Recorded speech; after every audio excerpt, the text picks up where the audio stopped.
কল্পতরু হলো কাল্পনিক স্বর্গীয় বৃক্ষ, তার কাছে যা চাইবে তাই পাবে। কিন্তু আমাদের ঠাকুর তো কাল্পনিক নন, সশরীরে বিদ্যমান। তো কখনো তিনি কল্পনার আশ্রয়ও নেননি, আগ্রহীও নয় স্বর্গীয় বিষয়ে।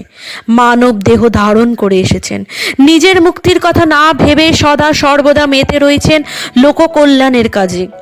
ঠাকুরের এই আশীর্বাদ দানের ঘটনাটিকে তারা অবহিত করলেন আত্মপ্রকাশে অভয় প্রদান রূপে।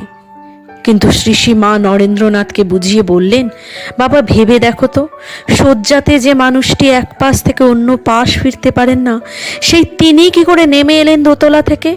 আর কেমন করেই বা পৌঁছে গেলেন ভক্তদের কাছে, আবার ফিরেও এলেন নিজের ঘরে? মা এও বললেন, গেরস্থরা যদি ঠাকুরকে কল্পতরু রূপে দেখে, তবে তিনি তাদের কাছে কল্পতরু হয়েই থাকুন না, আর ত্যাগীদের কাছে থাকুন তাদের মতো করে। সকলেই তো তারই